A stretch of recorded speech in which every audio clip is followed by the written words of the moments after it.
जानते हैं कि जिस योग को आज पूरी दुनिया अपना रही है, उसकी जड़ें हजारों साल पहले भारत की मिट्टी में पनपी थी। आज करोड़ों लोग फिटनेस, मानसिक शांति और तनाव से मुक्ति के लिए योग करते हैं। लेकिन योग की कहानी सिर्फ व्यायाम तक सीमित नहीं है। ये एक ऐसी परंपरा है जिसने ऋषियों की तपस्या, राजाओं की संस्कृति, आध्यात्मिक साधना और आधुनिक विज्ञान तक का सफर तय किया है। आखिर योग की शुरुआत कब हुई? क्या सच में इसकी उम्र 5000 साल है? पतंजलि कौन थे और कैसे भारत की ये प्राचीन विद्या संयुक्त राष्ट्र तक पहुंची? आइए जानते हैं योग की अद्भुत और रोचक कहानी।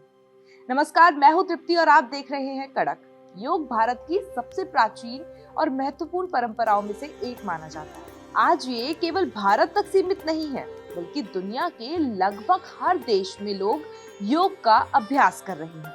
योग शरीर, मन और आत्मा को जोड़ने का माध्यम है।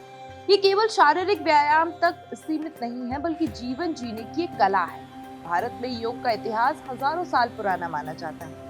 कई विद्वान इसकी परंपरा को लगभग 5000 साल पुराना मानते हैं। हालांकि इसके जन्म की कोई एक निश्चित तारीख नहीं बता सकते। योग धीरे धीरे विभिन्न दार्शनिक, धार्मिक और सांस्कृतिक परंपराओं के प्रभाव से विकसित हुआ। अब सवाल उठता है कि इसके सबसे पुराने प्रमाण आखिर कहाँ मिले हैं? योग के सबसे पुराने संभावित प्रमाण सिंधु घाटी सभ्यता से जुड़े हुए हैं। मोहनजोदड़ो में मिली प्रसिद्ध पशुपति सील पर बैठी हुई आकृति दिखाई देती है। आकृति को कुछ विद्वान योग मुद्रा मानते हैं। सील लगभग 2500 से 2400 ईसा पूर्व की मानी जाती है। हालांकि सिंधु लिपि अभी तक पढ़ी नहीं जा सकी है, इसलिए इसे योग का निश्चित प्रमाण नहीं कहा जा सकता। इसके अलावा आपको ये जानकर अचंभा होगा कि राजस्थान के बलाथल नामक पुरातत्व स्थल से लगभग 2700 साल पुराना एक कंकाल मिला।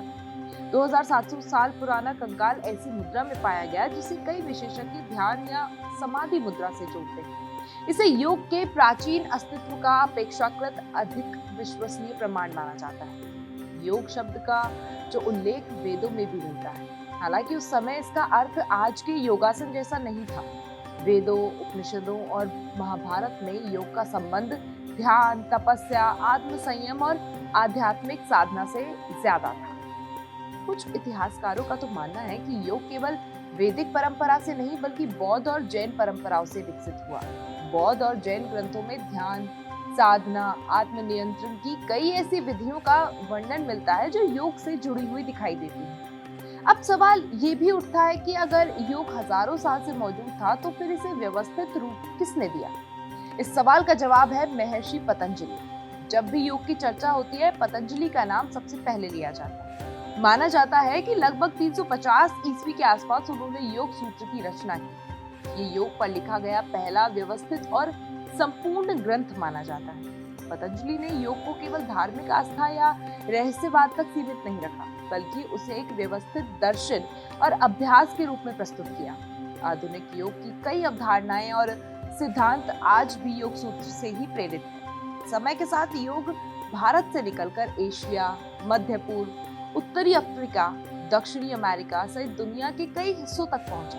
लेकिन 21वीं सदी में योग को वैश्विक पहचान दिलाने में भारत की बड़ी भूमिका रही। साल 2014 में प्रधानमंत्री मोदी ने संयुक्त राष्ट्र महासभा में अंतर्राष्ट्रीय योग दिवस मनाने का प्रस्ताव रखा। मोदी ने कहा कि योग भारत की प्राचीन परंपरा का एक अमूल्य उपहार है, जो मन और शरीर के बीच संतुलन स्थापित करता है। 11 दिसंबर 2014 को संयुक्त राष्ट्र महासभा के 193 सदस्य देशों में से 177 देशों ने इस प्रस्ताव का समर्थन किया। ये अपने आप में एक ऐतिहासिक उपलब्धि थी। फिर 21 जून 2015 को दुनिया ने पहला अंतर्राष्ट्रीय योग दिवस मनाया। आज योग केवल स्वास्थ्य का साधन नहीं, बल्कि एक वैश्विक आंदोलन बन चुका है।